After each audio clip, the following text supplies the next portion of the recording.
Okay, so the division psychological operations that I want to talk about today are around the battle of the sexes. So, what is a division psychological operation?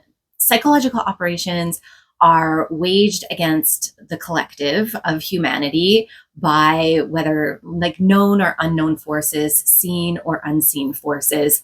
And the ones that I talk about are centered around division. So the goal of the operation is to keep a group of people or groups of people divided and kind of at war with each other, so they're not paying attention to the bigger picture or the rest of the spiritual war and what's going on. They're too distracted and fighting a war that they really shouldn't be. And I think that there's a lot of parallels towards, like actual wars between countries as well. It's kind of the same thing. It's a psychological operation to get you to identify an enemy that's not actually your enemy. You're fighting on behalf of someone else, or it's to keep you in under control. And I think that there has been a war being waged between the sexes since the beginning of time. Like, this is not a new thing, but we are seeing, I think, a lot of new methods, new angles being aimed at the collective, so that there are, so many reasons to battle the other sex, the opposite gender. And when I say that this goes back to the beginning of time, I mean, literally, if we think biblically, between Adam and Eve in the garden, things were going great. They were feeling totally harmonious. And then an external outside force, the serpent, came in and kind of threw a wrench into everything. And was like, hey, what do you think might happen if you eat this fruit? I think you should do that. And then all of a sudden, woman was the cause of the problems in the world. And then women saw that men were the problem for the causes in the world. And it's kind of where the divide maybe started. If we look to that biblical metaphor. But however, like, this has been going on forever is my point, and it's not stopping. In fact, I'm seeing these battles, these wars being perpetuated, even in what I would consider to be pretty awake and aware circles that recognize psychological operations being waged at them in other ways, but then get wrapped up in the gender divide. And I mean, and it's huge. This is kind of like the original polarity. This is the split. We were the all, manifested in the physical realm, and then the divide happened between the male and the female, the masculine and the feminine energies. And rather than working harmoniously together, there have been all of these agendas being thrown at us to keep us divided and blaming each other for whatever, whenever. And what's interesting with the Adam and Eve story is that they didn't just wake up one day and start arguing or like blaming each other for the problems. And what happened was there was an external force that came in. And it always seems like that there is this third unseen force. Like I said, sorry, it can be seen or unseen, but it's an external force that comes in and whispers and has an agenda and manipulates the narrative or manipulates people to start thinking a certain way. And ultimately, that's where the divides are created. I mean, it's human nature for conflict and issues and problems and things like that to come up. But ultimately, we all tend to work together harmoniously until there's an external force that tells you, hey, maybe there's some issue here that you need to start looking at. And what's really fascinating to me is that it's never happening just on one side, right? The men and women are both victims of this force, of these agendas, of these whisperings, of these campaigns. I want to call them campaigns because these are psychological operations. There is a real intelligence being put behind them to lead people down a certain path, a way of thinking, a way of feeling. And these campaigns are happening on both sides, for men to feel a certain way around women and for women to feel a certain way around men. And yes, we get caught up in these. I have been victim of many a campaign and many an agenda. And, you know, there were times when I considered myself like a staunch feminist and went down that track. And it was only when I started looking at this from an observer's perspective and really critically thinking and questioning, like, okay, well, where is this opinion? Where is this actually coming from? That I was like, okay, wait a second. Is this actually how I feel, or am I being led down the path? And the cat is here. Okay, he's going under the blanket. Cool. We'll just let him do that. Let him do his thing. And ultimately, what it feels like these campaigns are trying to do, other than divide and keep the groups at war with each other, it's about distraction, of course, but it's also about control and keeping both sides slaves within a system and operating in a certain predictable way so that they're easy to control and manipulate. And we see this through the feminist movement. For example, a big thing there was the right to vote. And what does voting do? It keeps you a slave in the system. It keeps you in this illusion of control where you think that you're making a difference, where you think that your voice matters, but ultimately these decisions are coming from top down. It's really not, like, in my opinion, democracy does not actually exist. It is not a thing. There is no such thing as elections. They are selections. But this idea was put into the women's minds that, hey, you don't have an equal voice. And in order to have an equal voice, you need to have the right to vote. So women put all this energy behind that movement. And wow, they won. And then it was like, okay, women want the right to work and to be in the workforce. And again, what is the workforce? That literally is the slave system. Taking women out of the home, taking people out of the tribe, out of the village, and putting them into the 9-to-5, the industrial machine, the corporate machine, slaving away so that the controllers, the ones above, can sit in their offices or sit on their yachts and be the fat cats, while the worker bees are slaving away and thinking that that is liberty, thinking that that is equality, when in actuality, it's really, designing your own slavery. And a lot of the I guess the momentum behind the feminist movement was around, well, men are keeping us down. And so as women, we need to rise up and be equal.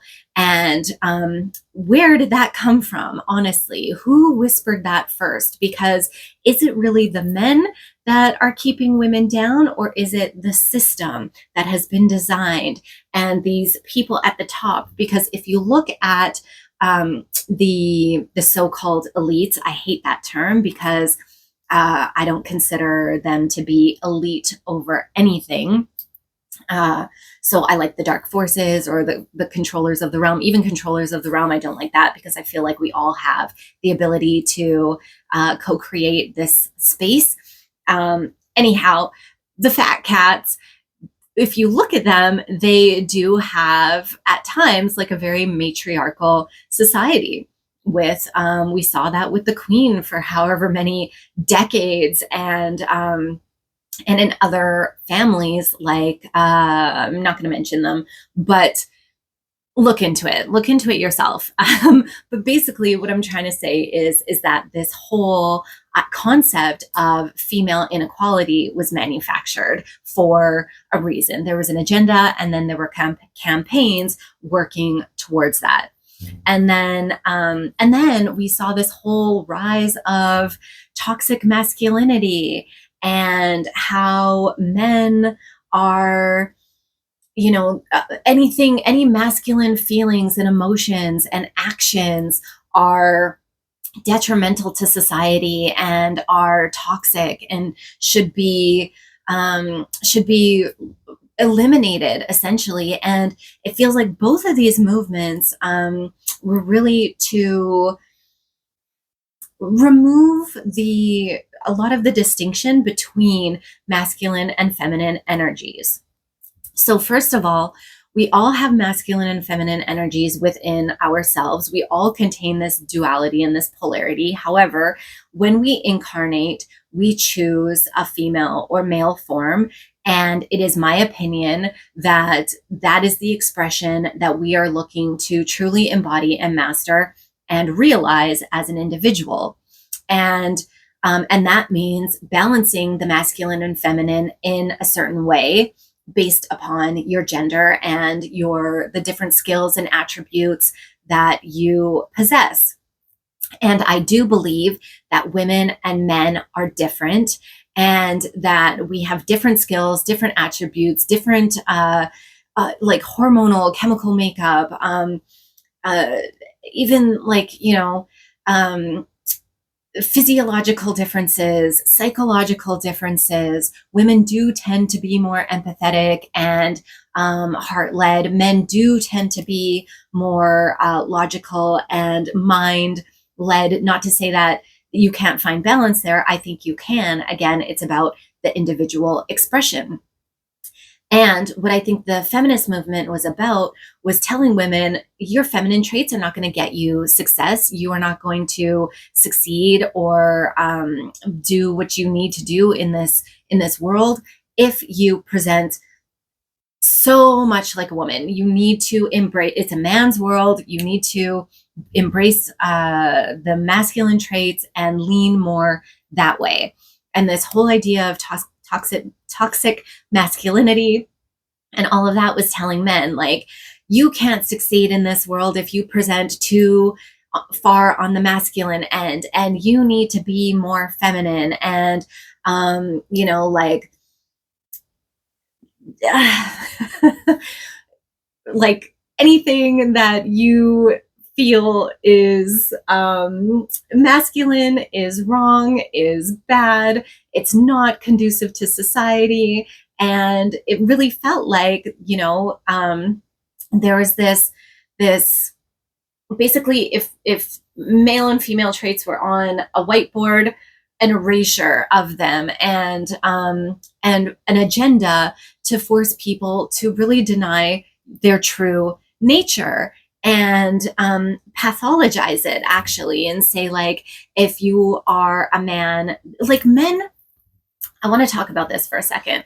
I really feel that men need men's spaces. We have strayed so far from tribal and cultural relations, dynamics, rites, and rituals, and the whole coming of age ceremonies and rituals and rites need to return. So, like the whole idea of a boy becoming a man and what that means, because there is a physiological, psychological change that happens during puberty, where the male hormones start to kick in, and there is a lot of like aggression and potentially violence and all of these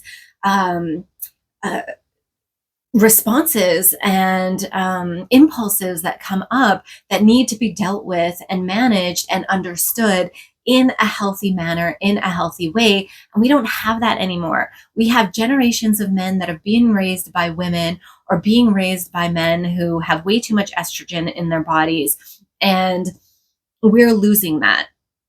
Not everywhere, not everyone. However, and I do know that there are some movements that is bringing some of this back.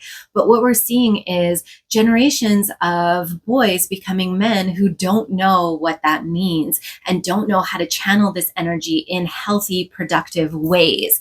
It's like the wounded warrior rather than the healed masculine man who knows how to take care of himself and the people around him. And I really think that's important, something that we need to bring back. So if you're a man or you have men in your life and this is maybe something that you can encourage and start in your area, this would be, I think, perhaps a solution towards healing this divide. And the same thing for women. Women have been, listen, I had been running women's circles for a few years, and one of the things that always comes up is that women, a lot of women don't feel safe with other women. We have been weaponized against each other and told that other women are your competition, other women are jealous of you. And it gets to the point where women don't support women. And you end up with a lot of frenemies, people who say that they support you, but are actually wishing you harm, whether subconsciously or consciously. And like the movie Mean Girls, right? Like it gets very toxic as well within these communities. And that's all part of the gender divide, because what are these women really competing for?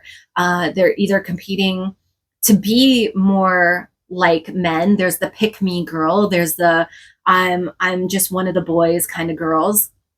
And but then there's also like, well, the competition for a mate and for attention and all of these things. And honestly, like it is exhausting, and it is distracting as heck. And women really need to learn to support each other and rise up and understand that we are stronger together. Women, we are stronger together. Men, you guys are stronger together. And the two groups are the strongest together. And that's why these agendas and campaigns have been waged so strongly against us. And it's really to keep us within this system where we are slaves and fighting each other. And the system is not working. And a lot of people blame this on the patriarchy. They say, well, the system's not working because the men have been in charge and the patriarchy needs to die. And, you know, this was a big thing with Pluto leaving Capricorn, because Capricorn is kind of like that boss man persona of the zodiac. And Pluto is the generational ruling planet. And it moved on to Aquarius, which is more about the collective and humanity and working together. So it's like, well, the patriarchy didn't work, so let's flip and move to the matriarchy. That's what we need. Goddess this, goddess that, Cleopatra, Joan of Arc. No, I disagree. I don't think that that's the answer either. That's like moving to the opposite end of the spectrum. And also, when I hear about matriarchy, it can sound really nice, and it's like women coming together and, you know, coming to a consensus and making decisions and leading the groups and all of these things. However, when I really look at it, it's the same hierarchical structure as the patriarchy, and it's ultimately the same system with different problems. And I think the answer is balance. I think the answer is more harmonious. And the word that I would use is a synarchy. So not patriarchy, not matriarchy, but the synarchy, synergy, cooperation, collaboration, the two groups recognizing their individual strengths and their individual responsibilities within what the culture and what the society should look like, and working together for the common goal of the highest good of all, the highest timeline. It's a shared structure and it's integrated. And that's going to be really, really hard to start. I'm going to say that, because they're like I said, even right now, there have been so many campaigns and people are being wrapped up in these things. We see it not only in the government, in politics, but in media. Media is terrible, whether it's, any entertainment, movies, music, brutal for the gender divide. And so it's going to take some real healing on an individual level, but also for the collective. This Synarchy will take real trust, real honesty. Like, you need to get deep and vulnerable, and a lot of deprogramming in order to get there and to find this nurturing collective where we can harmoniously work together. And as always, I think the first step is to really work on yourself. So I challenge you to think, okay, where in my life am I being pulled into the gender divide? And how real is it? And is this based on my personal lived experience? Or is this based on the people that I surround myself with, the things that I hear in the media, the things that I see on the internet, in social media, and the whisperings of these campaigns and agendas that are being constantly thrown at me? And if it is based on your lived experience, I would question that too and ask you, what was that experience trying to teach you? What are the lessons? What are the shadows that it was bringing up? What was your part in it? And how can you really start to change that narrative and change your subconscious programming, and to start looking at, and start trying to find new evidence, new examples of ways that women and men work together and aren't the enemy of each other, because I really don't believe that we are each other's enemy. I think that there's an unseen force which is our enemy, and that's part of the spiritual war. And that's what we need to heal and focus on. And if you have questions about that, if you need help, if you don't know where to start, send me a message. These are things that I work on with my clients, and through various subconscious methods, as well as energy work and a number of different things. However, that's, like I said, completely up to you. I'm just throwing that out there. Felt called. But I would really challenge you to do the work first, because as you work on yourself, then you can work on your partnerships, your relationships, your family, your community, and then that just kind of ripples out. And the more you work on yourself, the more the people around you are affected by your positive changes. And we're all raising the frequency, the vibration, and moving towards the Synarchy. So let me know if this resonated with you. If it did, give me a like, share it with your friends, subscribe to the channel for more of this. It's a new channel, so that really helps. We're trying to grow, get these messages out there. And thank you so much for being here with me. I'll see you in the next one.